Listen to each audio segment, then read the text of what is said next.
ma salakakum fi sakar? Apa yang menyebabkan kalian masuk ke dalam neraka yang menyala-nyala? Qalu lam nakum minal musallin. Kami dahulu di dunia tidak termasuk orang-orang yang salat. Allah Subhanahu wa taala ketika anak itu mengadu kepada Allah minta keadilan. Kenapa ayah dan ibuku masuk ke dalam surga sementara saya masuk ke dalam neraka? Kami tinggal satu rumah. Orang tuaku ya Allah, ayahku, ibuku tidak pernah mendidik saya tentang salat, tidak pernah mengajarkanku tentang salat. Dia lalai dengan pekerjaannya, lalai dengan jabatannya.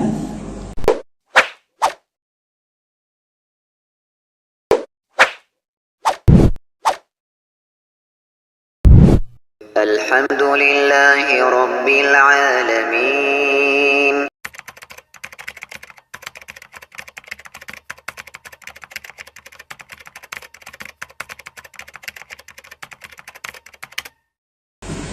Innal hamdalillah nahmaduhu wa nasta'inuhu wa nastaghfiruhu wa natubu ilaihi wa na'udzu billahi min shururi anfusina wa min sayyiati a'malina man yahdihillahu fala mudilla lahu wa man yudlilhu fala hadiya lahu.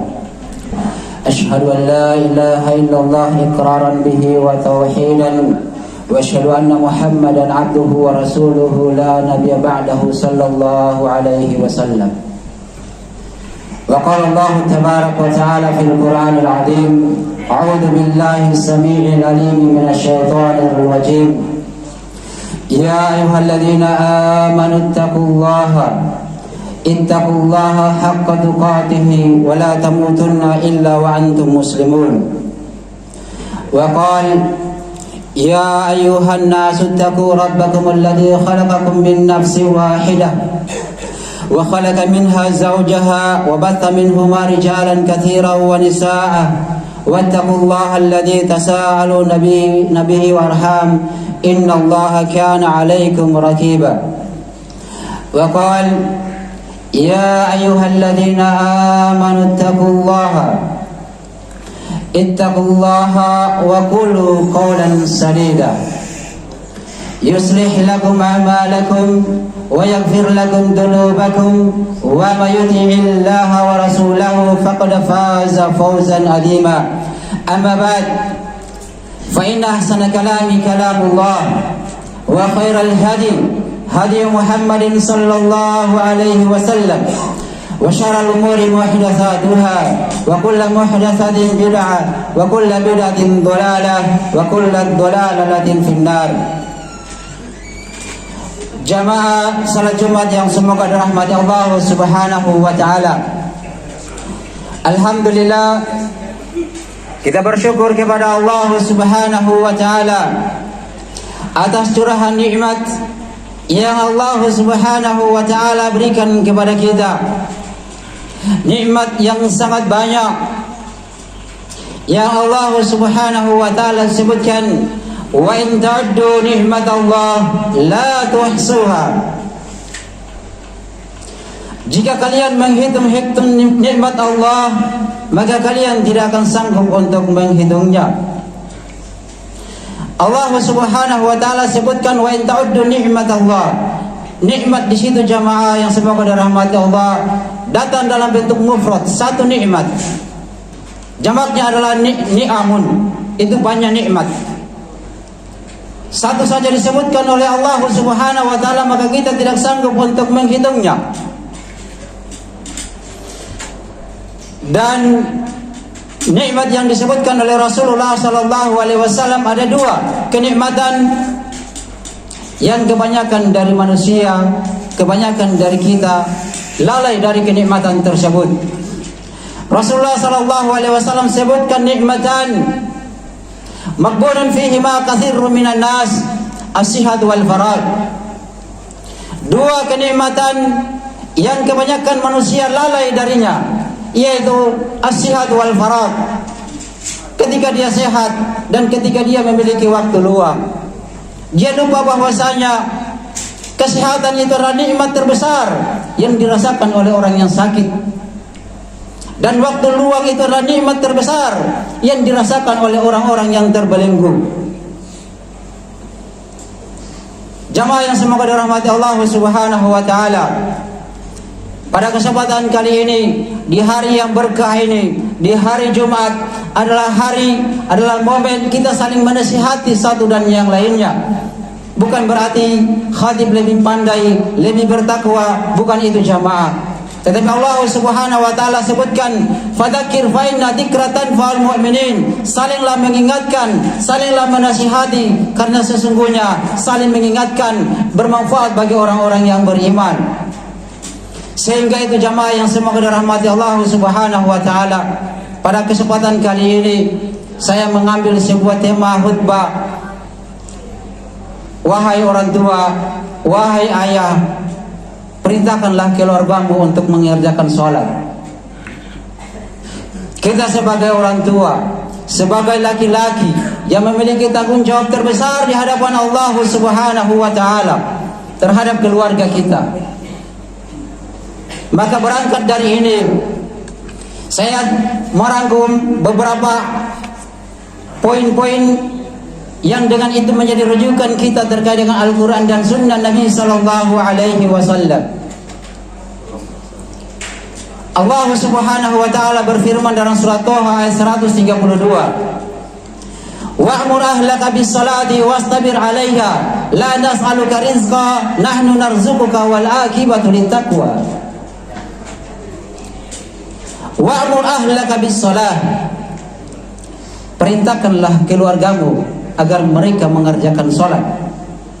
Wastabir 'alaiha, dan bersabarlah dalam mengerjakan salat, dan bersabarlah di dalam memerintahkan mereka untuk mengerjakan salat itu.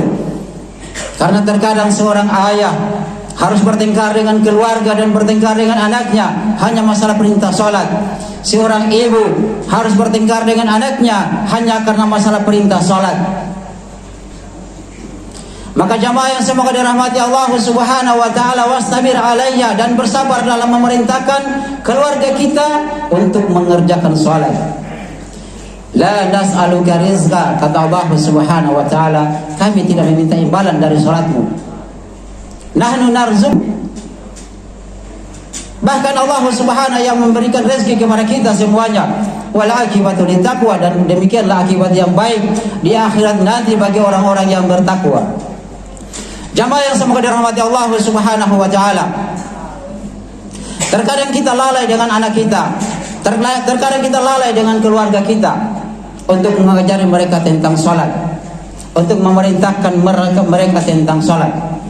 Padahal salat ini suatu keistimewaan yang Rasulullah Sallallahu Alaihi Wasallam mengambilnya langsung kepada Allah Subhanahu Wa Taala melalui yang kita kenal dengan Isra dan Mi'raj, perjalanan semalam yang Rasulullah Sallallahu Alaihi Wasallam lakukan bersama malaikat Jibril melalui kendaraan Buraj menghadap kepada Allah Subhanahu Wa Taala untuk mengambil terkait dengan perintah salat yang tadinya Allah Subhanahu Wa Taala perintahkan kepada kaum muslimin, yaitu 50 kali dalam sehari semalam.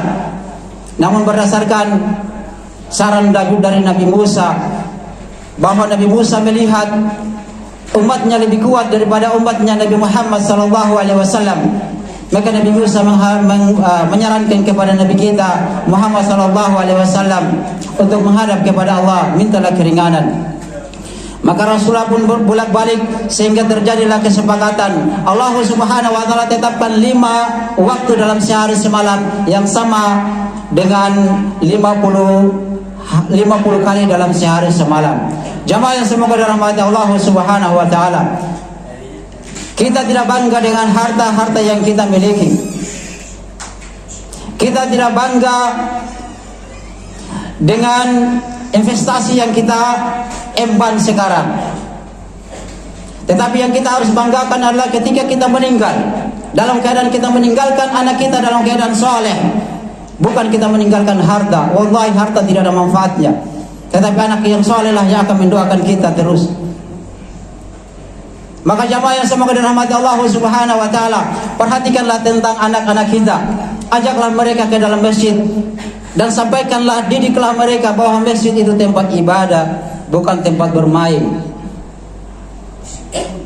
Kita saja orang besar, orang tua ke masjid lalai beribadah kepada Allah.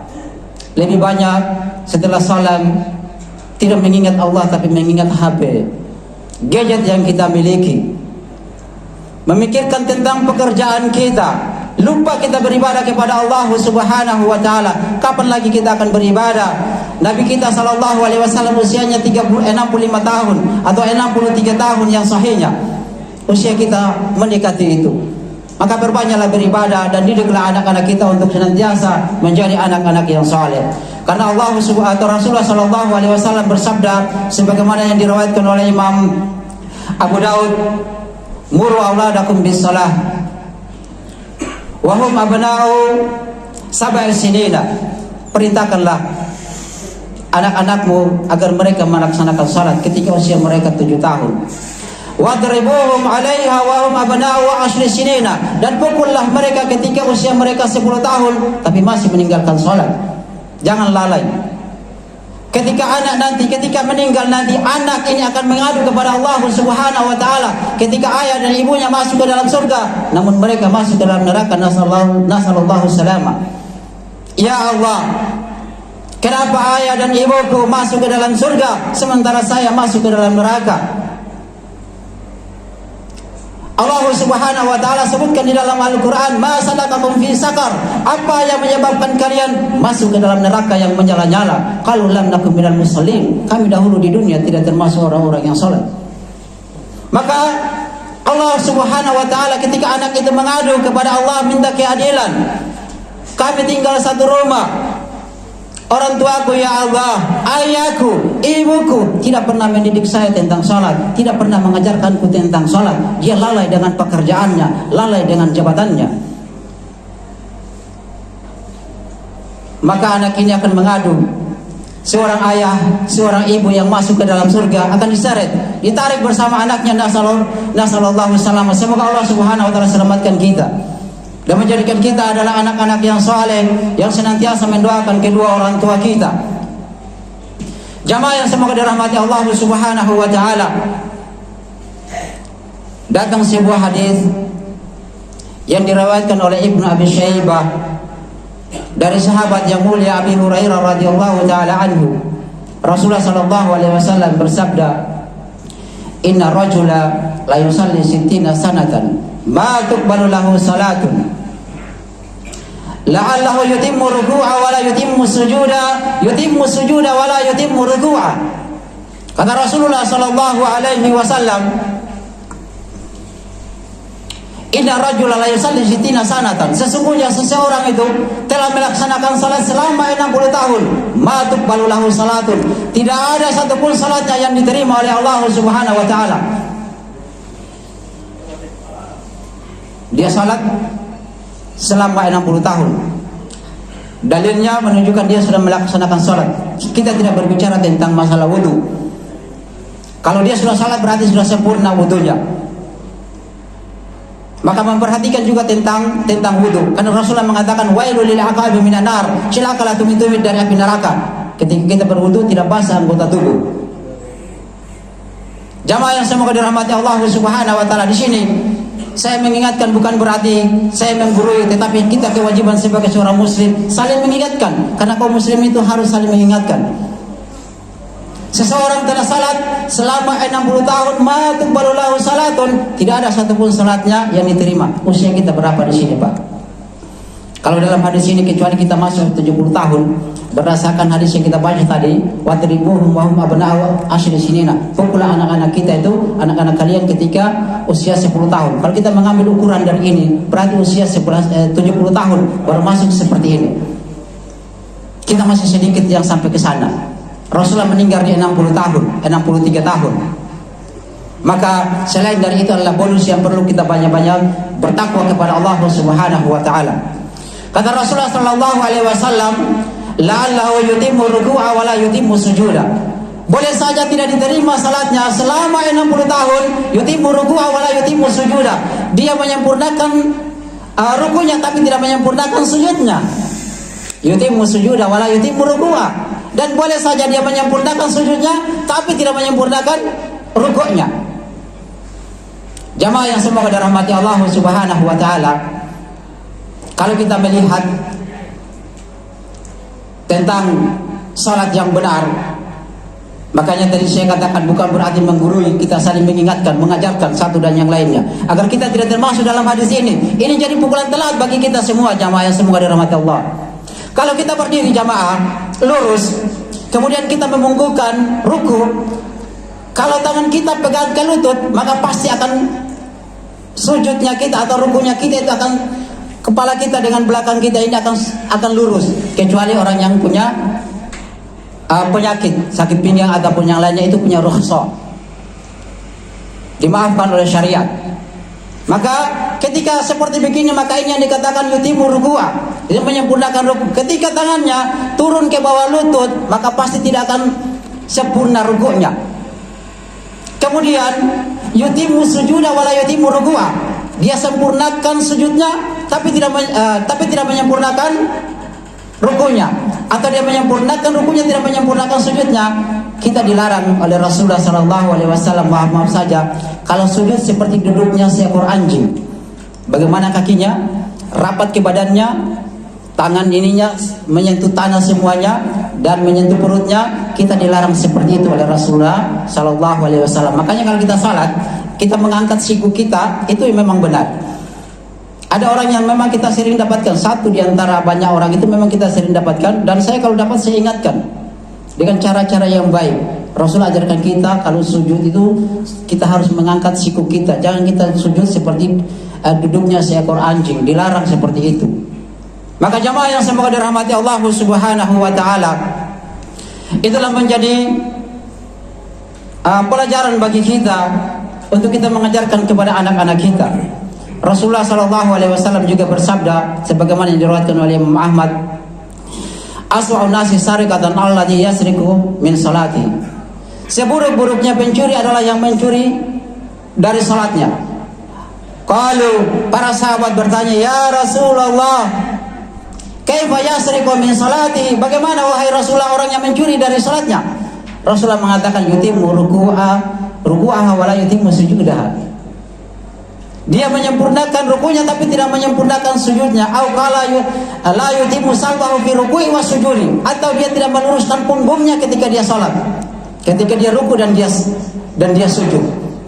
Jamaah yang semoga dirahmati Allah Subhanahu wa taala, semoga menjadi pelajaran bagi kita semua. Apa yang kami sampaikan sedikit itu semoga bermanfaat dan menjadi pelajaran bagi kita. Barakallahu li wa lakum fil Qur'anil azim wa nafa'ani wa iyyakum bima fihi minal ayati wa dzikril hakim wa taqabbal minni wa minkum tilawatahu innahu was-sami'ul alim.